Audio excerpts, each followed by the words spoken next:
Cette inauguration a finalement pu avoir lieu. Elle devait se passer il y a 3 mois et malheureusement Guy est décédé la veille de cette inauguration, et l'inauguration a été transformée en hommage à Guy Cambera-Béraud. C'était un vœu, et j'avais vu la mairie, Bernard Brotte, le maire de la Voulte, pour lui demander, à l'époque du vivant bien sûr de Guy, qu'il fallait se dépêcher, parce que les gens ne sont pas éternels, et comme malheureusement la suite m'a donné raison.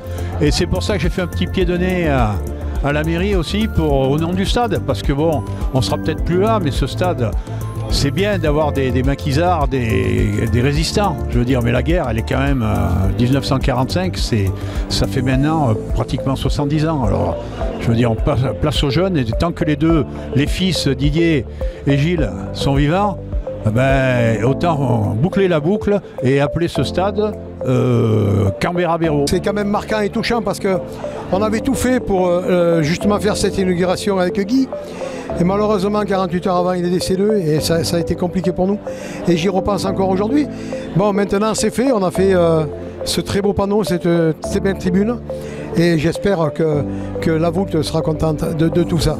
C'est magnifique, c'est un honneur d'être là et d'avoir passé avec tous les anciens, même le président de la Fédération française est venu.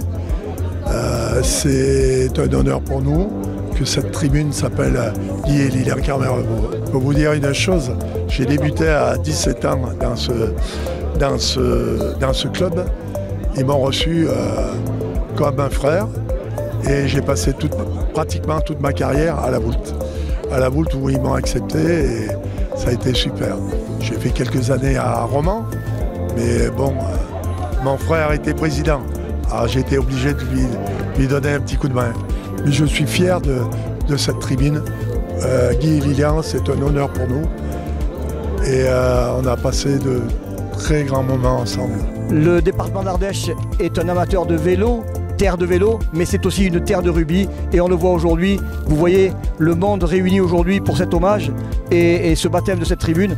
Ça montre aussi ô combien les Cambera-Béraud sont une image forte dans ce territoire, dans cette ville de la Voulte et dans ce département. Puis moi, il y a des mots qui me sont venus immédiatement en tête. Le mot d'histoire, parce que voilà, on sent le poids de l'histoire ici, et puis le mot de famille. Et aussi pour dire que les clubs de rugby, c'est une deuxième famille. Une victoire 3-0, à l'époque l'essai était à 3 points, pas transformé, un quart rarissime pour Cambera-Béraud. Mais oui, la Voulte, c'est un fief du rugby pour moi. Et en fait, mon combat, c'est de m'assurer que le rugby continue à exister dans les villages et dans les villes moyennes, et qu'on n'ait pas un rugby qui finisse par n'exister que dans les grandes villes. Et ça, c'est vraiment un sujet qui me détermine complètement, parce qu'on est le 2e sport en France en médiatisation, mais que le 10e en nombre de licenciés. Et j'ai pas envie qu'on finisse avec une grosse tête et plus de rugby dans les petites villes. Bah, ils incarnent voilà, les feux follets, ils incarnent un rugby qui, moi, en plus, me plaît. Et puis cette notion de transmission, de fraternité. En fait, au-delà de ce qu'ils ont pu représenter en tant que joueurs, moi, ce qui me parle et qui me parle au cœur et aux tripes, c'est cette dimension fraternelle qui est essentielle au rugby, parce que, je le dis, le rugby crée des liens entre les gens qui sont indestructibles pour la vie. Et en fait, quand on joue dans une équipe de rugby, on est vite frère avec tous les autres joueurs. Et donc voilà, il y a un sens additionnel avec eux.